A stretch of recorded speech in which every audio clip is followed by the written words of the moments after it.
And we are live. What's up, everybody? Welcome to In the Chaos. My name is Brad. The stock market is crazy and chaotic. I made it my mission to help you guys own it. I got a special live stream for you guys today. It is, of course, Fed decision day. The Federal Reserve's been meeting since yesterday, and we're going to hear from Powell at 2:30 p.m. Eastern time. But before then, we're going to hear about those Fed rates and interest rates and how much higher they're going to go.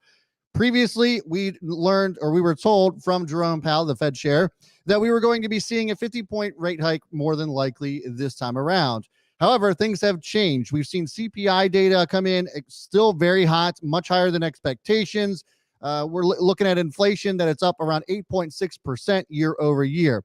So is this going to motivate Jerome Powell to increase the rate hike? Of course, as I'd mentioned before, it was at 50 points, and then the expectation was to raise it another 50 points in July. But a lot of people are expecting that to change now. Last time around during the Fed meeting, he had mentioned that 75-point hike was not really on the table.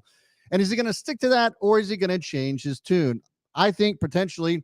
Well, I'll tell you what, we're going to wait to give my opinion on that in just a second. Before we get into anything else, of course, let me hit up the starting five. We got Philip Stroh, Prebu, Housekeeping, Ralph Vandenhoek, Fernanda Pereira, and we'll just throw in Lindsay Heist there as well. What's going on, guys? Thanks for being a part of the starting five. If you are not part of the starting five, it's probably because you're not subscribed or you haven't hit that notification bell. Each and every stream, if you're one of the first five that shows up, you get a shout out. So if you guys want to be part of the starting five, that's what you got to do.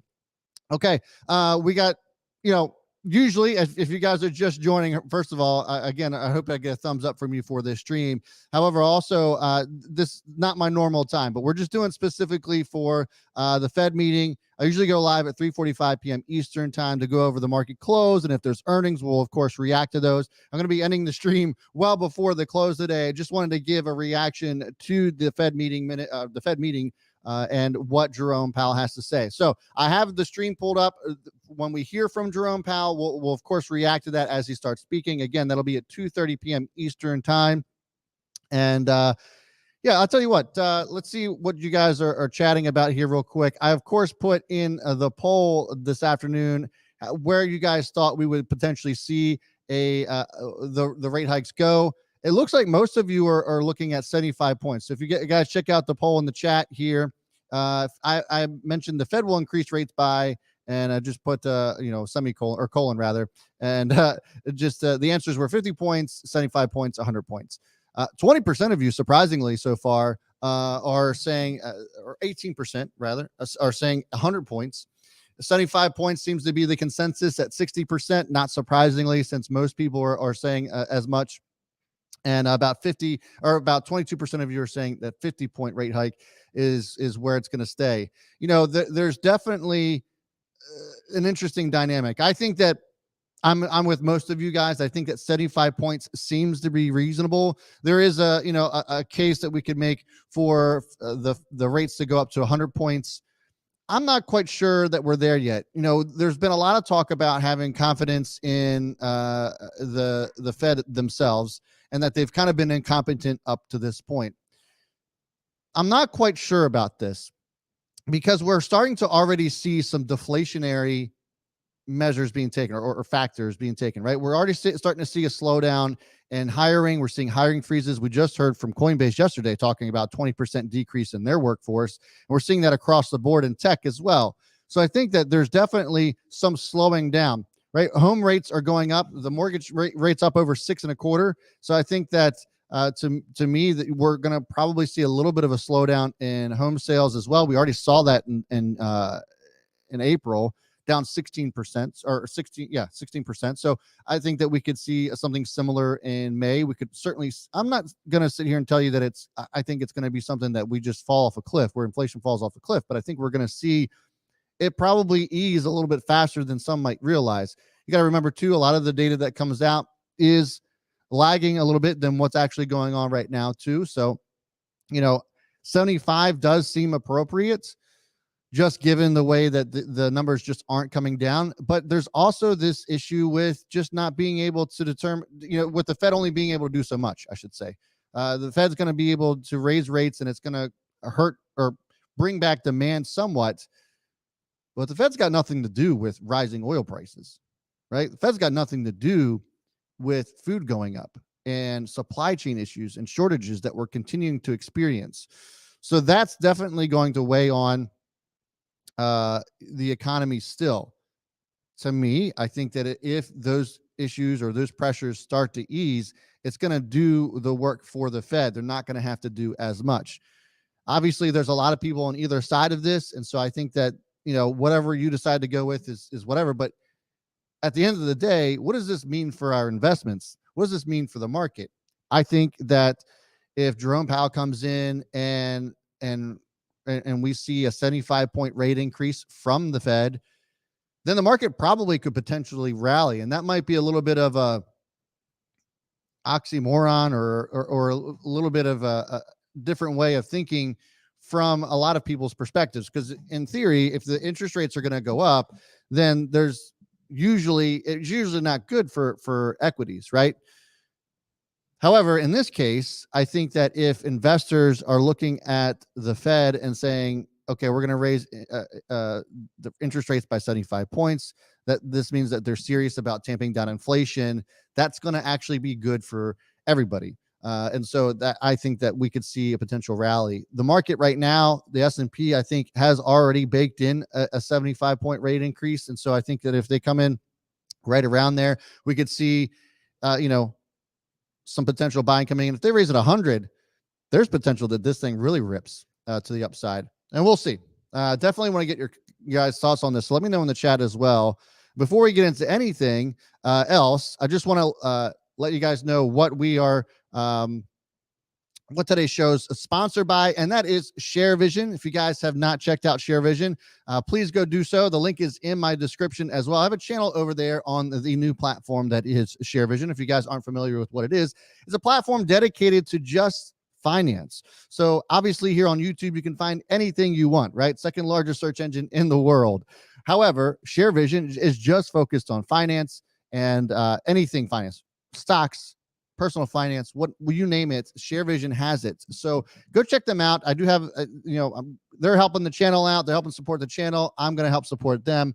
And so the link is in the description there. Would love to have you guys over there on ShareVision. If you just want to be on a platform where you don't have to sift through all kinds of videos and search, they have it all nice. It's all broken down. So go check it out. It's at sharevision.com. You can also find me at sharevision.com/ownthechaos/videos. Would love to have you guys check that out. All right. I love this. Proud and Real says, smash up the likes. I'm digging that. A lot of people chiming in here. 75-point priced in. I think so. Rob T, I think it definitely is. We'll see where it goes, and we'll see how the market reacts. I think a 75-point increase would actually create a rally. Now let's go ahead and just pull up the chart right now. This is the S&P right now, the SPY chart. This is your daily chart. Let's go ahead and pull it up on the 5 minutes to give you guys a glimpse of what's going on here. I do have CNBC pulled up, so when the time comes, I'll, of course, release that audio when we hear from them in about 7 minutes. Dry up the Fed's balance sheets is Proud and Real. Yeah, I think that if we get the 75-point rate increase, remember, there hasn't been a lot of people talking about this too. I'm glad you brought that up because the balance sheet also hasn't really been talked about a whole lot. Everybody wants to be talking about the interest rates, but nobody's really talking about too much about the balance sheet and shrinking that down. So if they come in and increase the sale of bonds as well, I think that's going to that's going to bring about some positivity, at least that in a sense that we're taking care of inflation. Harry says rug pull, so he's expecting a pullback, and I definitely appreciate that sentiment too. One of the big reasons why I do is because, and I told our Chaos Crew folks this morning, which if you're not a part of, make sure you click in that link in the chat as well.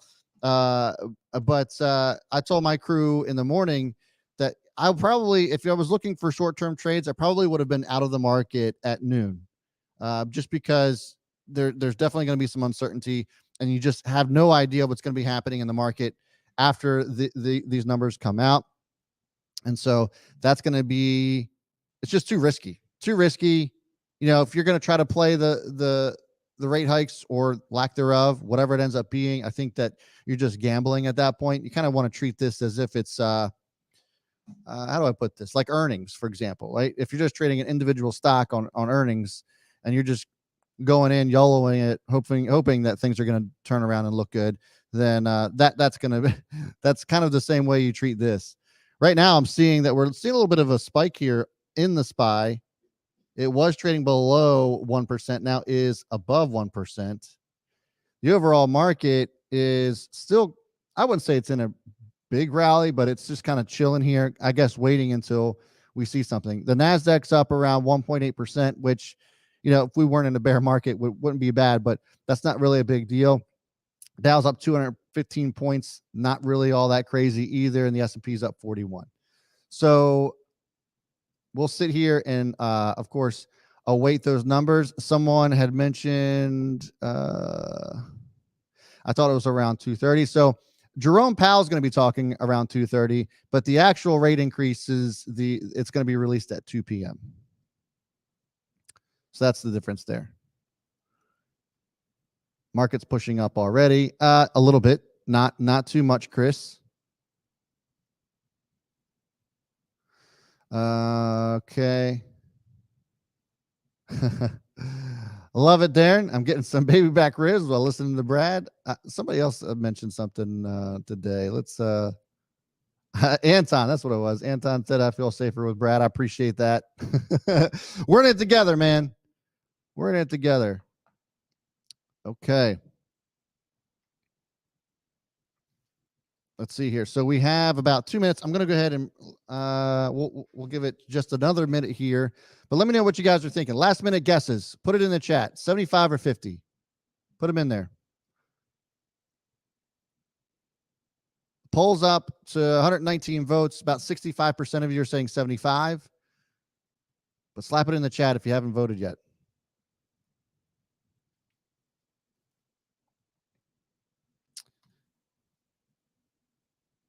BNZB Trading says, wonder where we will stop if we drop. That's a good question. I think that 350 on the SPYs probably could potentially be in the cards here if there's a negative reaction. Yamit says, my heart is beating faster by the minute as we get closer. Brad has the best shirts on YouTube. Oh yeah. Listen, I try to shirts and hats. I try to show out for you guys. I appreciate it. This is it's a good summertime shirt. It's one of my favorites.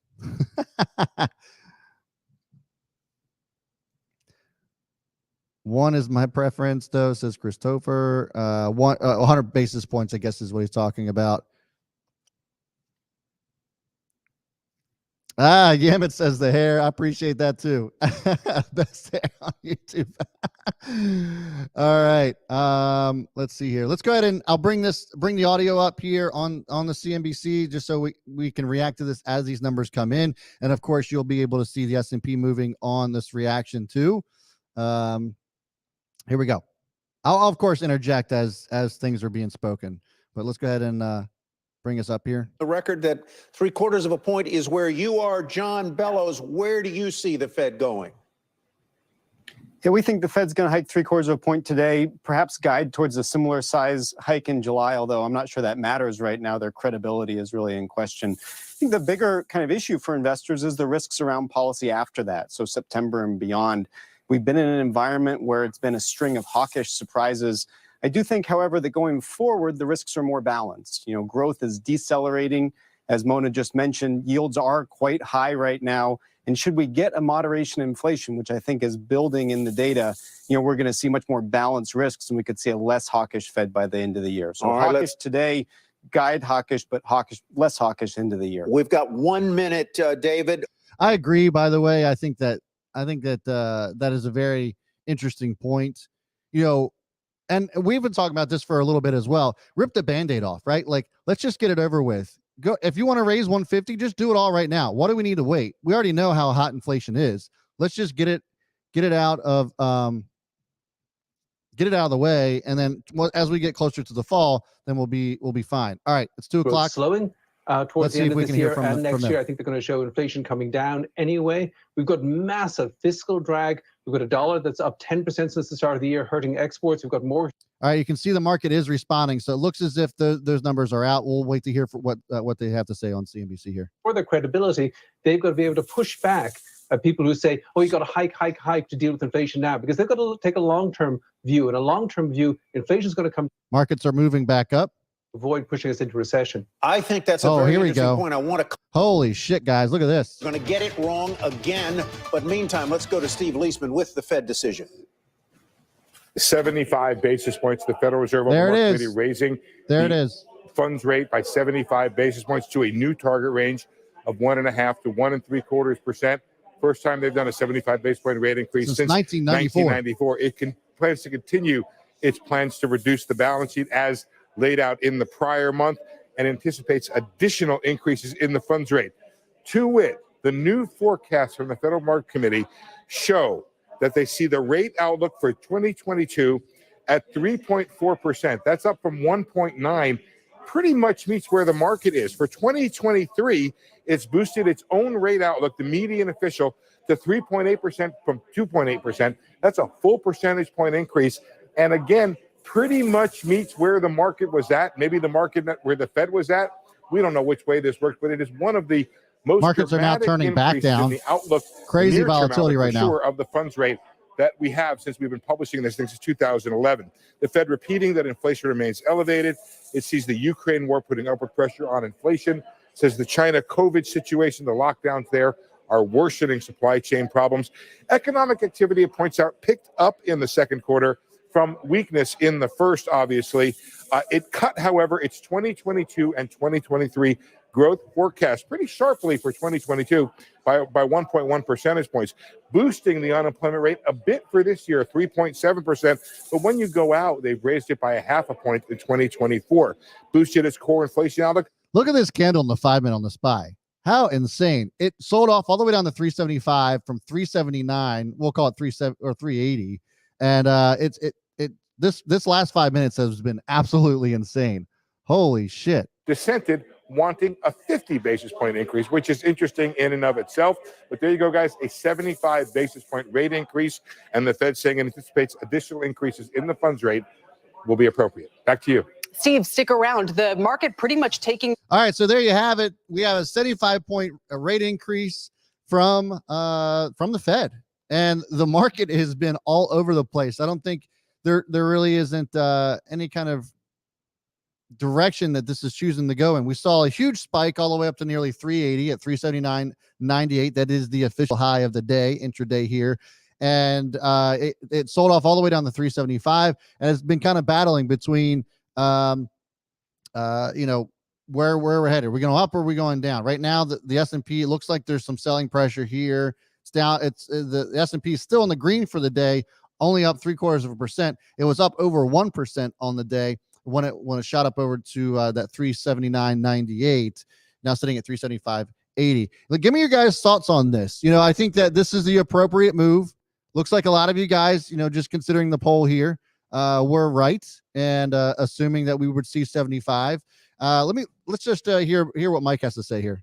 And everybody watching has a different form of inflation gauge they prefer. It's called the AAA National Average Gas Price, which today is $5.01. Therein lies the problem. And Tyler talked about trying to get the reputation back. I can give you 5 numbers of why it's going to be difficult. 8.6 CPI, 18.9%. Export prices, today all-time record, down 20% in the S&P, down 30% in the NASDAQ, and University of Michigan at a 1978 low of 50.2. That pretty much summarizes the hurdles the Fed needs to overcome to get back into the popular graces. And yeah, definitely agree there. It's been really, it's been a struggle, right? First of all, Mike is hilarious. The guy is so animated. But all valid points, right? I still don't think, and here we go, the market is now selling off down to the lows of the day here. It's down 1/3%. Kind of curious as to why we're just now seeing that reaction on this news. So absolutely wild 5 minutes. This is a 5-minute chart, guys. This candle right here, literally in the last 5 minutes, all the way up to 379.98, has now plummeted down to 374.99 in that 1 5-minute candle. This is absolutely crazy move here. So, now only up around 0.5%, as it was up around 0.75% most of the day, shot all the way up to being up over 1%. And now we are sitting here and it is just all over the place. Look at this. Still, and now we got some buying happening. Nobody knows what's to do right now. This is absolutely crazy. I sure hope nobody was trying to day trade this. You're getting wrecked both ways right now. Jose says, just give thoughts here. I appreciate the comments here. Fed Powell is a good man. He knows what would happen if the Band-Aid got ripped off too early, because people's mental stability depends on these rates. Yeah, I guess I don't know about mental stability, but financial stability for sure. Road to Damascus says, I agrees with Jose. He prepared people for the 75 this past week, even though he said they wouldn't touch 75 a month or two ago. I mean, obviously things have changed, but looking at look at this. This is still absolutely crazy, the volatility that we're seeing in the SPY. Just as I'd mentioned, touched 374.99 from 379.98 in a matter of 5 minutes. That 5-minute candle. Pretty crazy volatility going on there. We can check out the Qs as well. The NASDAQ 100 having a pretty similar move. Back to the SPY. And now we are seeing even more lows of the day. So very interesting. Now remember, at 2:30, we're going to hear from Jerome Powell as well. So make sure that you are sticking around for that. And I think that this could also impact how the market moves. Right now, we're seeing this potentially go into the red. Looks like that's going to happen. Continuing to sink here. But what's interesting is you look at those 10-year 2-year note also selling off, not considerably, but still a sell-off. The S&P is struggling to hold here in the green. Cardinal Weed says, I think it's now about what's going to happen moving forward. Are they going to do another 75 basis points increase or a drop back down to 50?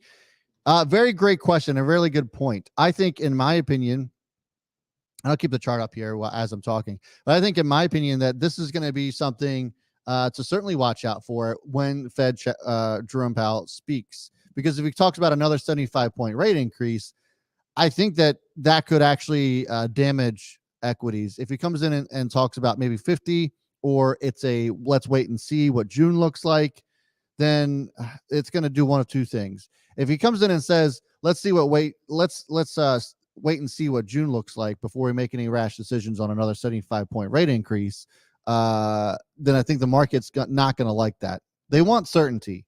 If he's going to come in and tell everybody, okay, we're for sure going to raise rates by 50 basis points, I think the market can live with that. If he says 75, I think it might spook the market a little bit, because now you're talking 150 points in a matter of a month, essentially.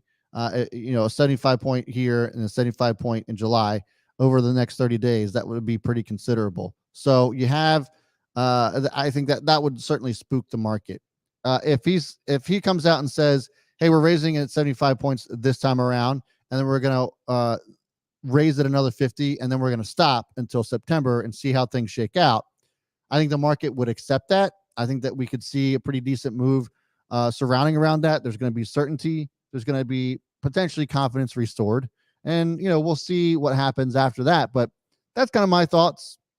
Anything can happen. I thought for sure that we would see a little bit more of a rally, because essentially the Fed's giving the people what they want. But doesn't seem to be the case. It was for a brief moment as it shot all the way up to 379.98. But as you can see, also in a matter of the last 10 minutes, came all the way down to the lows. The S&P actually did not turn red yet today. It was just barely hanging on in the green. Came all the way down to 373.77, and then shot up and is now shot back up to 375. So pretty crazy moves here in the last 10 minutes on the SPY. Jeff Panicka is working on a SPY put. Are you buying puts or are you selling puts? I think selling puts is probably the better play here on that. I mean, if you're trying to trade this 5-minute chart, you got some big old balls on you. Here we go. There's some Mutt Bob says 75 next month, 50 the next 2 months. I think that would crush the market if that actually happens. That market would not be happy with that. Yemen asks, what are we buying at a discount? Great question. So as we're seeing things evolve here, and the market looks like it's trying to roll back over now and maybe test those lows again. This is a very interesting topic. I think that we look at energy, and that's the first place I'm going. Marathon oil, still, even with it's down today. Oil in general has been down over the last week or two. But this correction is just that, in my opinion. It's a correction. I don't think anything's going to be done with oil and supply versus demand. I don't think we've already seen evidence that demand hasn't been destroyed despite a $5 at national average gallon for gas. But for that reason, I think that this could potentially be a buy the dip event on gas or energy in general, I should say. So looking at Marathon oil, you know what's crazy? This stock went up 100%. This is part of our Chaos Crew, one of our Chaos Crew watch list bangers. This was up 100% since the beginning of the year. You know, the crazy part about it is that it's still only trading at 6 times next year's earnings. That is insane. 6 times next year's earnings. The break even, Marathon oil breaks even when WTI crude is at $35 a barrel. Absolutely insane. I would look at something like that. I would also look at dividend friendly stocks. One of them being PXD, another energy stock, but they have the highest dividend yield in the S&P 500 at 13%. It's pegged at 13% yield in dividends for PXD. So as the stock continues to go up, your dividend yield hasn't really been damaged all that much. And this is also another one. This is still trading at where's the PE on this one? 4 P's, 8 times. Look at this chart. Absolutely insane, right? Crazy move all the way up since the beginning of the year. Still only trading at 8 times next year's earnings. So these stocks are still cheap. That's the wild part about energy right now. Yeah, we've seen a little bit of a correction, but guys, I mean, I think, this is another one that actually tested the 50-day moving average and has held up pretty nicely. If it breaks down below that, then we can, of course, have a different conversation, and I think there could be some more momentum to the downside, but looks pretty damn good right now, and especially from a forward multiple standpoint, it's pretty cheap still.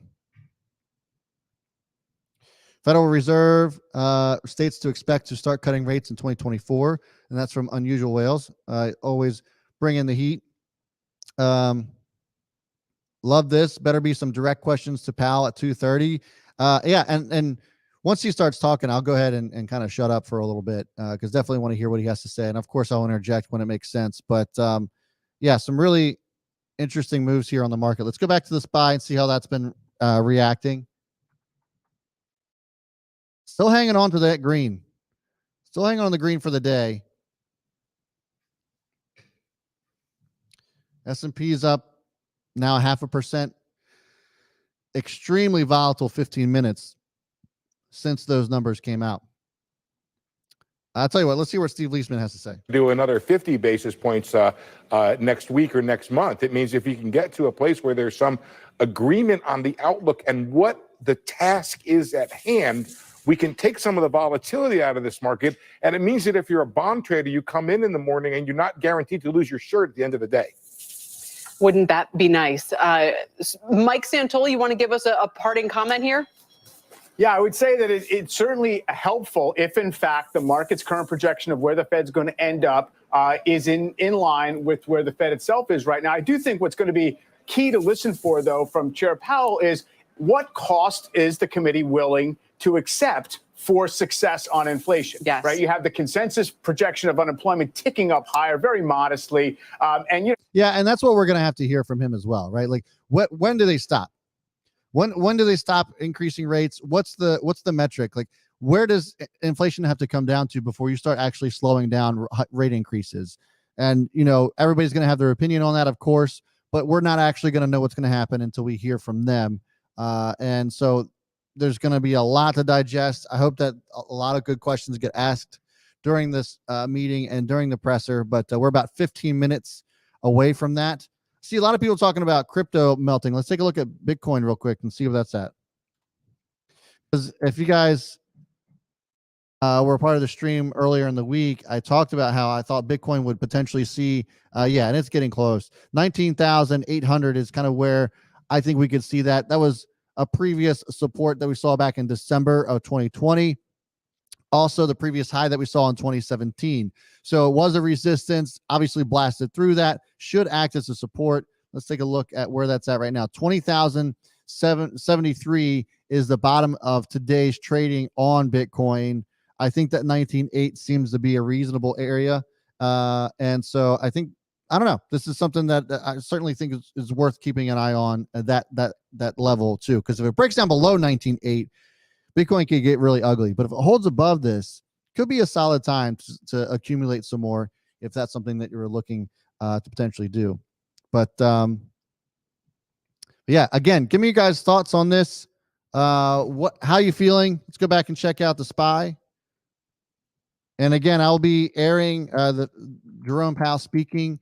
We're seeing a pretty decent bounce here. Unbelievable volatility that we've seen. Shot all the way up to 379.98 on the SPY. Within 5 minutes, came all the way down to 375, and then tried to make a move again back up to 376. And this is all within 10 minutes. 373 came back down to test that. That is the official low of the day. But since then, we've been seeing some pretty decent buying. And I actually also want to get your guys' thoughts as well. What are your feelings? What are your thoughts on this? Do you feel better now that there was a 75-point rate increase? Or are you still don't think it's enough? Are they potentially on the path of doing too much to where they break the market and actually force us into recession? Is a soft landing out of the question right now? Let me hear from you guys. I would want to know what your thoughts are. How are you feeling about this so far? And really the move in the market. Look at this. Now we're seeing a huge move back up. The S&P is trying to get up to that 1% gain for the day again. Crazy move. Yeah, the commercials here are pretty funny. Let's see here. They're from Washington. They don't have financial targets. They do in a sense, though, Jeff Panicka. And Jerome Powell's talked about this a lot, trying to get inflation back down to 2%. That's where they would like to get that back down to. So that's where I want to hear, like, if they're going to give us where they would like to be in, a month or two, where we'd like to be by the end of the year. What's the timeline and what's their focus? What's their actual plan and their strategy for getting us down to a reasonable level? MJ says it's all liquidity.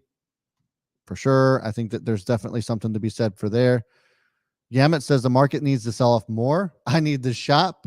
Yeah, for sure. It's crazy. I heard, I saw a tweet today. I couldn't even tell you where it was from, but that said the stock market's the only place where everything's on sale and nobody likes it, which is so true.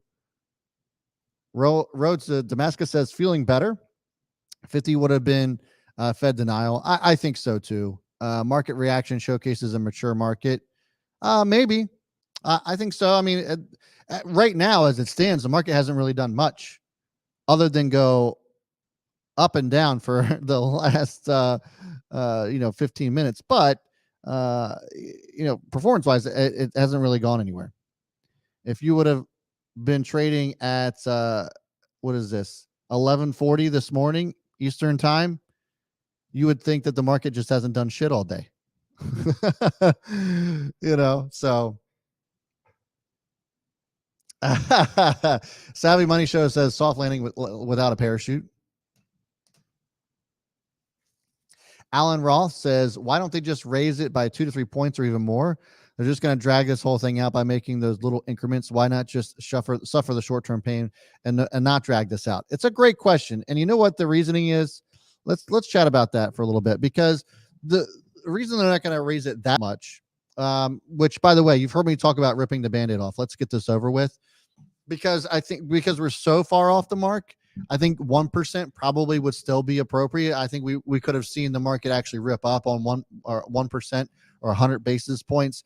Going 2 to 3 is pretty substantial. That's going to crush markets. And we're already starting to, not fully, starting to see some deflationary factors. Remember, we've heard from Elon Musk talking about laying off employees, or at least hinting around to it. Coinbase cutting 20% of their employee workforce, and some of the other tech companies as well talking about slowdowns. We've seen and just today, Ford has released a statement saying that they're seeing an increase in delinquencies on payments for their new vehicles.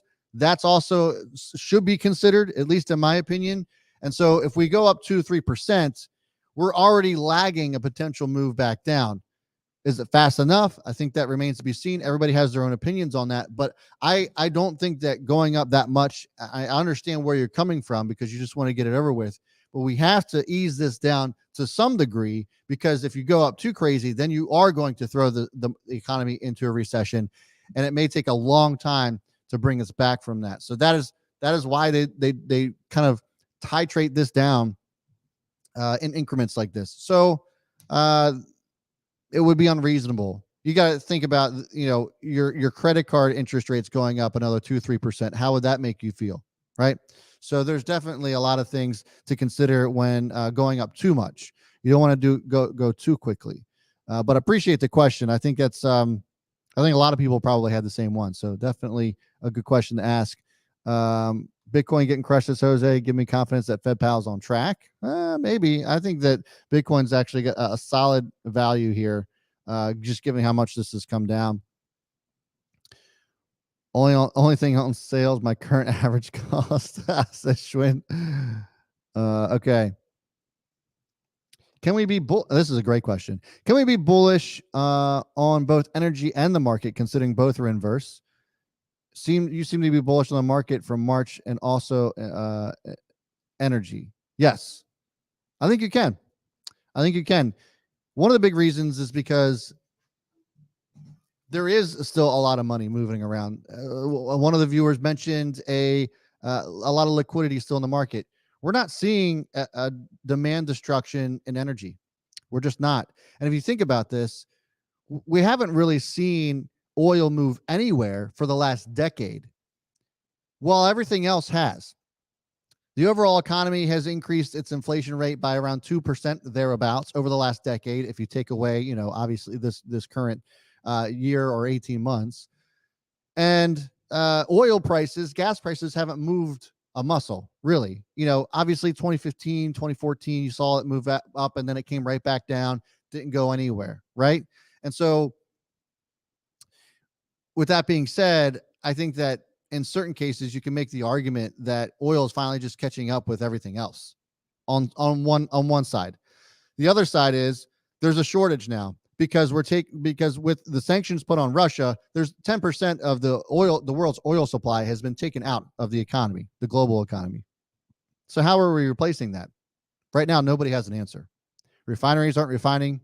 We're not seeing an increase in drilling really all that much to make a dent. The SPR, the Strategic Petroleum Reserve, is cranking out oil millions of barrels a day, not really putting a dent in demand either. And so that's going to have to be replaced at some point. And right now, I'm not seeing any kind of resolution to the shortage and supply issue when it comes to demand on oil. So that's why I think that oil will continue to go up. Maybe it levels off here at 120 for a little bit. There is a situation or a case that I would not be in which I would not be surprised if we saw a peak in oil soon. Then maybe a little bit of a rollover, because we do have elections coming up, and that will impact the price of oil because of what Biden and the administration may say about that could drag that down. But in the long term, at least over the next 6 to 12 months, I don't think that brings it down all that much. I think it would be more or less a buy the dip event. But again, if we tamper some of these issues when it comes to demand, then I think it will be good for markets. And I think that there still is a possibility that we don't see a recession, especially this year. I think if we're going to see one, it could be next year. But that's why I remain bullish on the market, and I can still remain bullish on energy as well. There's a lot of other factors that have impacted CPI other than energy too that could bring down inflation, right? We've talked about how much of the CPI has been influenced by increase in used cars and the price, I believe it was, I don't have the number off the top of my head. It was a significant part of the CPI number, right? And used car sales have started to come down gradually. New cars as well. Home sales starting to come down too. The only thing that continues to go up is food and energy costs. There's a lot of other things, of course, but those are the two key factors over the last, I would say, 60 days that we've seen increases in still. So, that's going to be interesting to see how this all plays out. But I still remain bullish second half of the year in both energy and the market itself. I think there's a lot that's just been priced in already. You can make the argument that there's so much out there that's so bad that it's good. Meta Platforms, aka Facebook's trading at 13 times next year's earnings. That is a ridiculous valuation for a company that's bringing in $40 billion in free cash flow every year. Crazy, right? I mean, unbelievable. Google down 19 times. Apple is threatening to come down below 20 times next year's earnings. Those are unbelievable valuations for those mega cap tech stocks that have lived in 25 to 30 times next year's earnings over the last decade and a half. Nvidia is trading at a forward multiple that we haven't seen ever. It's at the lowest, the cheapest fundamentally that it's ever been since trading publicly on the market. So some of those are just so bad, in my opinion, that now they're good. They're starting to become pretty reasonable as far as price is concerned, and we could still see a bounce just on that reason alone. So those are kind of my thoughts on that. Appreciate some of the love here that's coming in. Checking back in on some of the comments. I saw that they're not going to be selling their EV at dealerships. Yeah, I think they were told to pause on that. Crazy that China has a monopoly on semiconductors and Russia has a monopoly. Here's another interesting point, though. They just announced that they're opening up another mine or building another mine here in the U.S. I believe it's in Texas. Don't quote me on that, but you can Google it, for rare earth materials. We're gonna find those in-house if China doesn't want to play ball or Taiwan doesn't want to play ball. I mean, Taiwan will, but China is obviously putting a lot of pressure on that too. Okay. I don't disagree with this at all. Mutt Bob says, created quote unquote oil shortage. They could easily put out plenty of oil if they wanted to. They're enjoying their massive profits. That is actually not true. If you look at the margins and compare them to even 2014, 2015, they're the exact same. So the top line looks the same. The bottom line doesn't really look the same at all. Inflation's hitting everything, including the oil market. So it's not created. It's created because of, and I'm not trying to be biased at all. It's created because of what the Biden administration has done. Obviously, Russia's played a part in that as well. But there is no refining going on, and Biden has done nothing but shit on the oil companies. And why would they play ball with somebody who's done nothing but absolutely drag them through the mud? They're not going to. And refining more oil isn't just as easy as flipping on a switch. It's going to take time. So that's the other part of it too. Okay.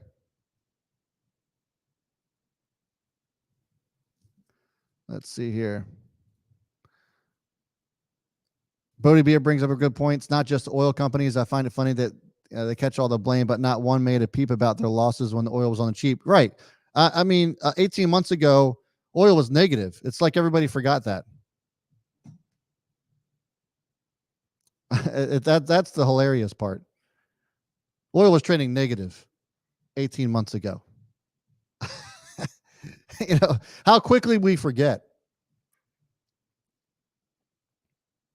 The bottleneck at refining, absolutely. We can drill for as much oil as we want. The problem is that we can't refine it. We got to ship it out somewhere else to get it refined, and then we buy it back from them at a ridiculous cost.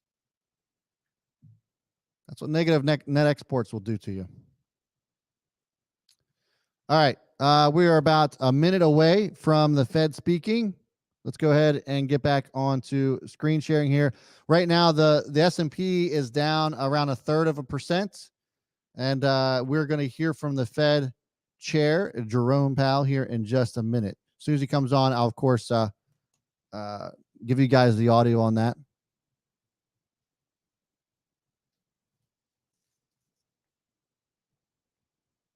Right now, it has been pretty volatile here in the market, but hasn't been an all-out sell-off, right? It's just been really volatile.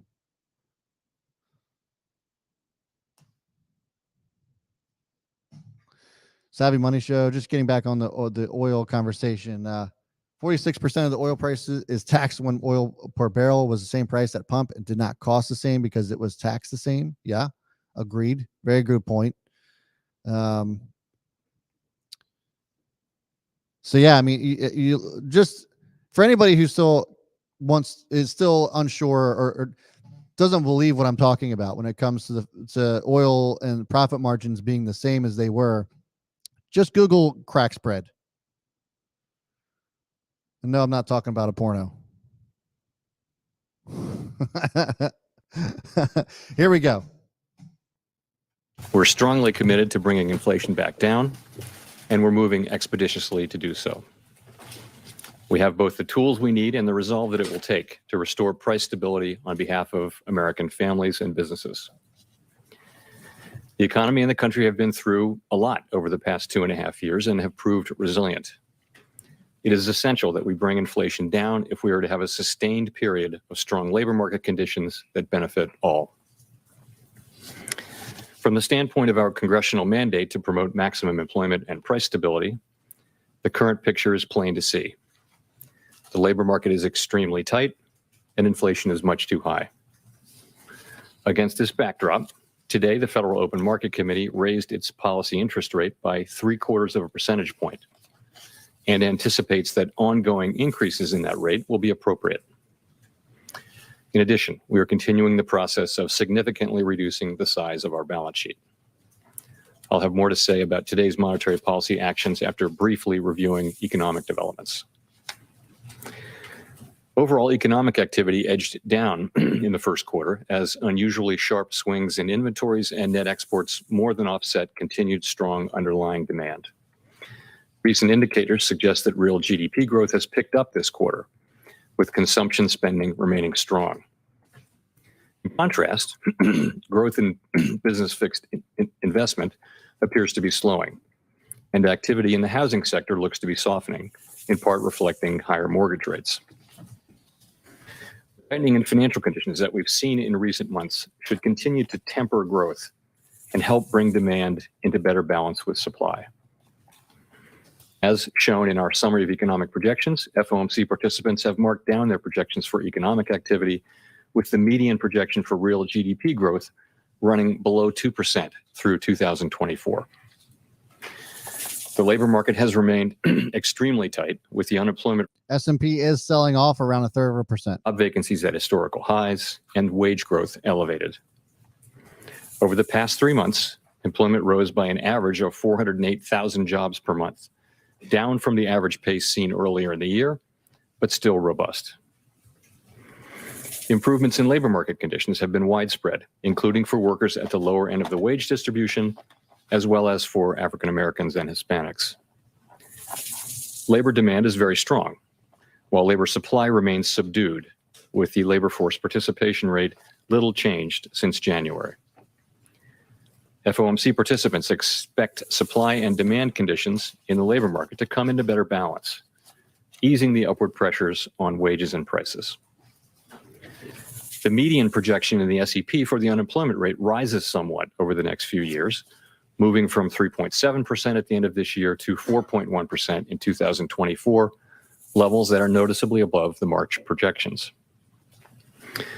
Inflation remains well above our longer run goal of 2%. Over the 12 months ending in April, total PCE prices rose 6.3%, excluding the volatile food and energy categories. Core prices rose 4.9%.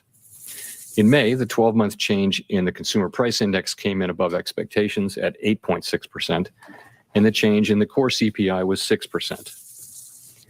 Aggregate demand is strong. Supply constraints have been larger and long-lasting than anticipated, and price pressures have spread to a broad range of goods and services.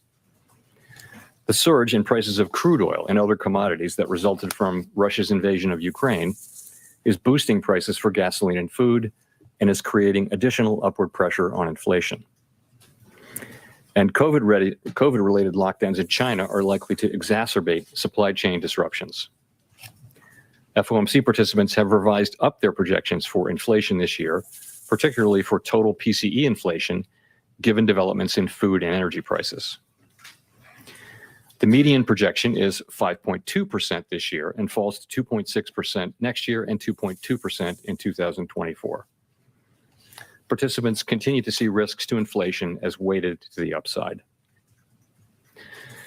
The Fed's monetary policy actions are guided by our mandate to promote maximum employment and stable prices for the American people. My colleagues and I are acutely aware that high inflation imposes significant hardship, especially on those least able to meet the higher costs of essentials like food, housing, and transportation.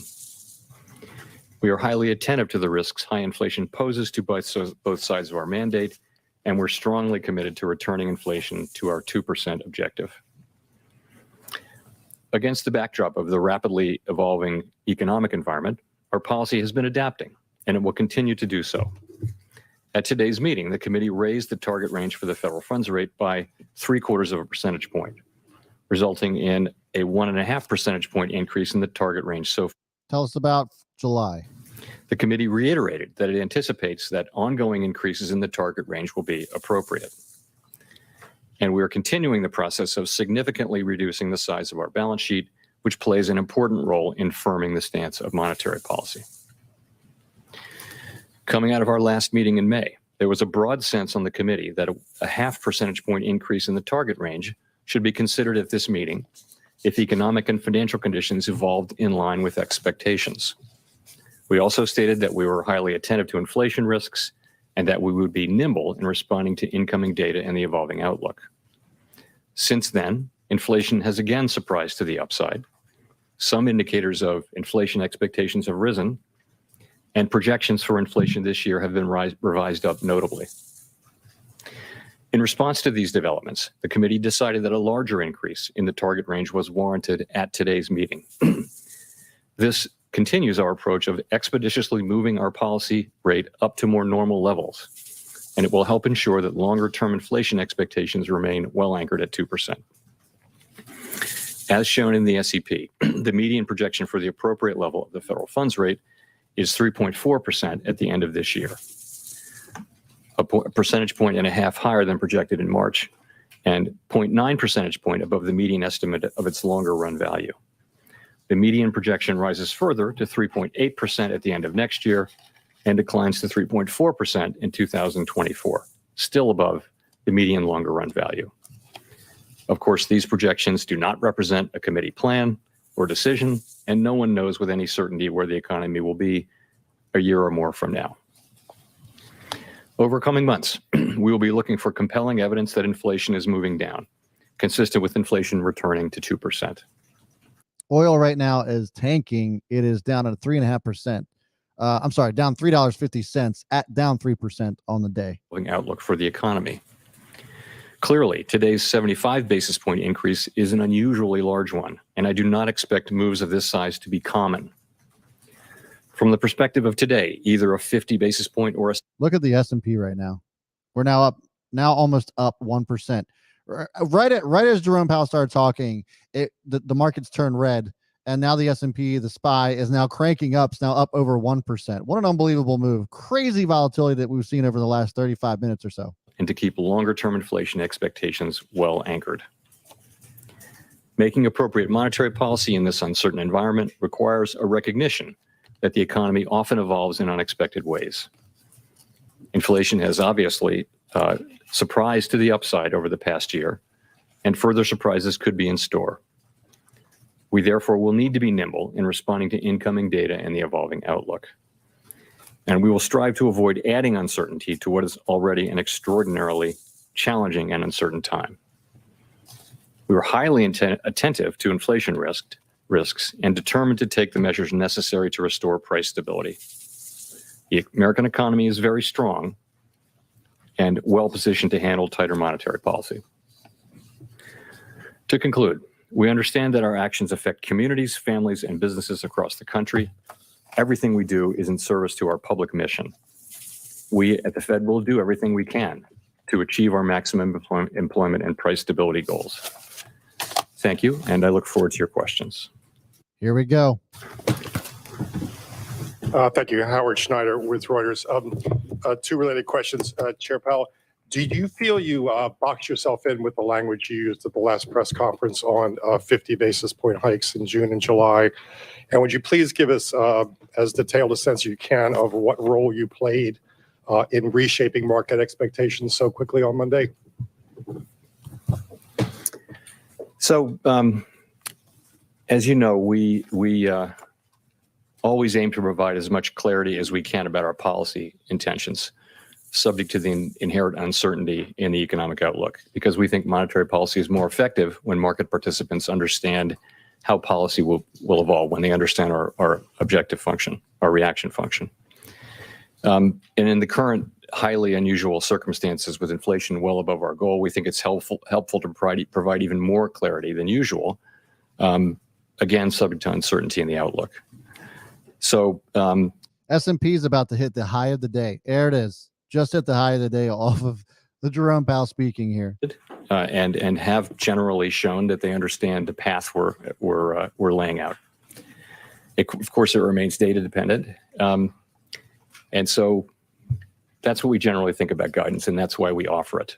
NASDAQ is absolutely ripping right now. It's up 2.25. At the last meeting, I did say that it was subject to the economy performing about in line with expectations. I also said that if the economy performed, if data came in worse than expected, then we would consider moving even more aggressively. So we got the CPI data and also some data on inflation expectations late last week. And we thought for a while, and we thought, well, this is the appropriate thing to do. So then the question is, what do you do? And do you wait 6 weeks to do it at the next meeting? And I think the answer is that's not where we are with this. So we decided we needed to go ahead. And so we did. And that's really how we made the decision. Gina? Look at this. Look at this S&P. The SPY is up now 2%. In a matter of 10 minutes, this jumped from being in the red down to 372 and now just popped up over 381. What an unbelievable move in the market today, guys. Absolutely crazy. Let's check out the Qs real quick, and we'll get back to Powell. But I just wanted to show you the NASDAQ 100 also at highs of the day. This is up now 3% as he continues to speak here. Let's go ahead and tune back in. Compelling evidence that inflationary pressures are abating and that inflation is moving back down. And we'd like to see that in the form of a series of declining monthly inflation readings. That's what we're looking for. And by this point, we had actually been expecting to see clear signs of at least inflation flattening out and ideally beginning to decline. We've said that we'd be data dependent, focused on incoming data, highly attentive to inflation risks, the things that I mentioned to Howard moments ago. So contrary to expectations, inflation again surprised to the upside. Some indicators of inflation expectations have risen, and projections of this year have moved up notably. So we thought that strong action was warranted at this meeting, and today we delivered that in the form of a 75 basis point rate hike, as I mentioned. So what was the point of it really is this. We've been moving rates up expeditiously to more normal levels. And over the course of the 7 months since we pivoted and began moving in this direction, we've seen financial conditions tighten, and appropriately so. But the federal funds rate, even after this move, is at 1.6%. So again, the committee is moving rates up expeditiously to more normal levels. And we came to the view that we'd like to do a little more front-end loading on that. So I think that the SEP gives you the levels that people think are appropriate at given points in time. This was really about the speed with which you would get there. So as I mentioned, we 75 basis points today. I said the next meeting could well be about a decision between 50 and 75. That would put us at the end of the July meeting, in that range in that more normal range. And that's a desirable place to be because you begin to have more optionality there about the speed with which you would proceed going forward. Just talking about the SEP for a second, what it really says is that committee participants widely would like to see policy at a modestly restrictive level at the end of this year. And that's 6 months from now. And, so much data and so much can happen. So remember how highly uncertain this is. But so that is generally a range of 3 to 3.5%. That's where people are. And that's what they want to see, knowing what they know now and understanding that we need to show resolve, but also be flexible to incoming data as we see it. If things are better, we don't need to do that much. And if they're not, then we either do that much or possibly even more. But in any case, it will be very data dependent.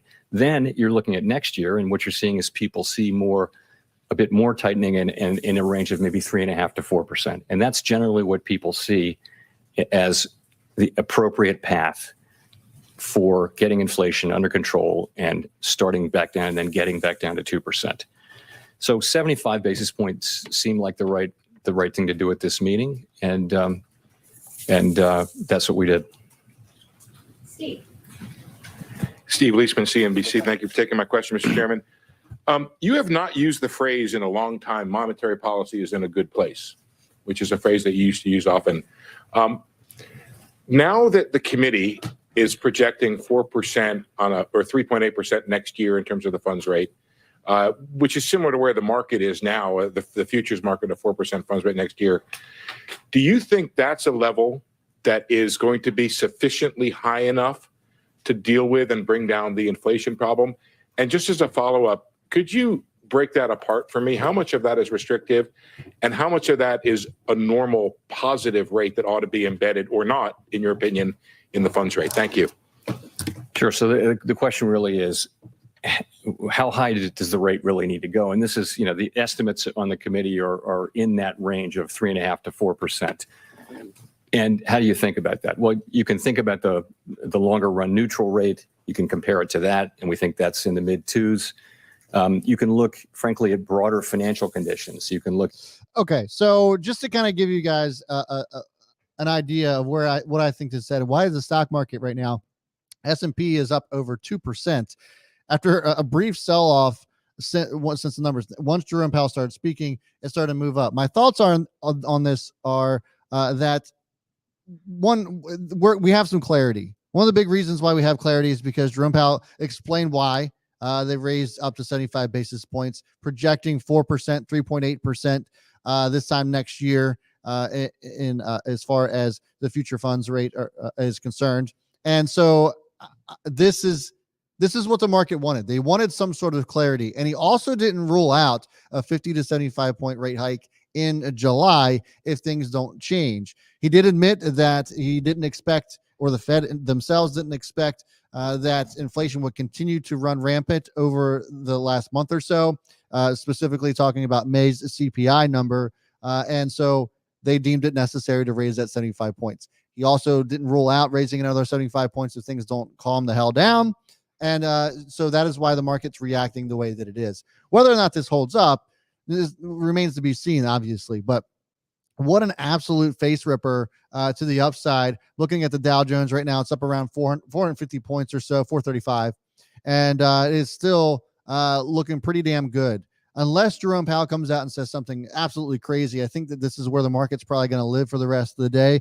But that's what's going on. So if you guys are watching, I love what Bodie Beard here says.